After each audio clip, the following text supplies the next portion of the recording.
In Mahmoud Ahmadinejad's speech to the UN General Assembly in September 2012, he signaled to the world his clear apocalyptic and biblically prophetic intentions. Iran's president is of the Shia branch of Islam. Iran has the largest Shiite population in the world. Mahmoud is what is known as a Twelver, or one who is waiting upon the revealing of the 12th Imam, or the Islamic Christ, if you will. The name of this 12th Imam, the Islamic ruler who is to come, is the Mahdi, or Muhammad al-Mahdi. The Shiite Muslims believe that the rightful throne of Islamic power belongs only to the direct descendants of Muhammad, their original prophet and deliverer of the Quran. The 11th descendant, they say, died in the late 800s AD. The Shiites believe that his descendant then went into hiding because of intense persecution in those days and has been alive supernaturally ever since, waiting to reveal himself in the last days. The Twelvers believe that Mahdi is coming back with Jesus the prophet and other righteous followers. They will rule the world in what is known as Muslim peace and righteousness. The Sunnis also believe in a coming Mahdi, but they believe that he will arrive as a normal man who the world will look to for peace and security. In Ahmadinejad's UN speech in September, he called clearly for a, quote, new world order. He was not speaking of the new world order that a New Ager would speak of, for example, but he was calling for a worldwide Islamic order under the soon-returning Islamic Mahdi.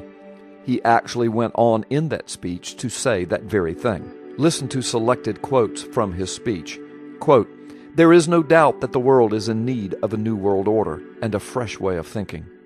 Allah has promised us a man of kindness, a man who loves people and loves absolute justice, a man who is a perfect human being and is named Muhammad al-Mahdi, a man who will come in the company of Jesus Christ and the righteous.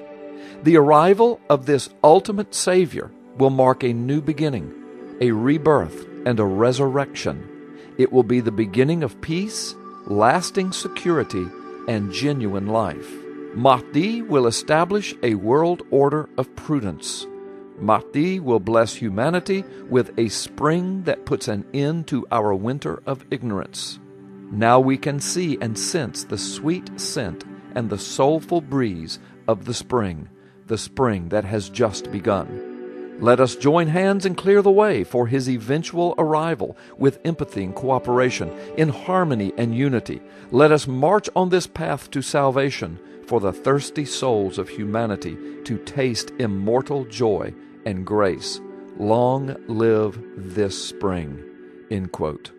That's how Mahmoud Ahmadinejad ended his UN speech. Of course, the spring of which he speaks is at least indirectly tied to the so-called Arab Spring and the Islamic upheavals in the Middle East and around the world. The one world order of which he speaks means a world order under Sharia law and Islamic rule through the Islamic Christ, Mahdi. The Shiites believe that Mahdi will not return until Israel is expelled from the Middle East and no Jew or Christian is on Islamic soil. By calling Mahdi the ultimate Savior, of course, the divinity, deity, and saving grace of Jesus Christ is denied, and that title is transferred to the Islamic Mahdi. In other words, the Islamic Mahdi is the Antichrist, the one who sets himself up as the Christ and blasphemes all that is holy. One bit of truth that Ahmadinejad may have spoken: the world may very well be on the edge of the appearance of the biblical Antichrist. We may be much closer to that biblical fulfillment of prophecy than many people have previously thought.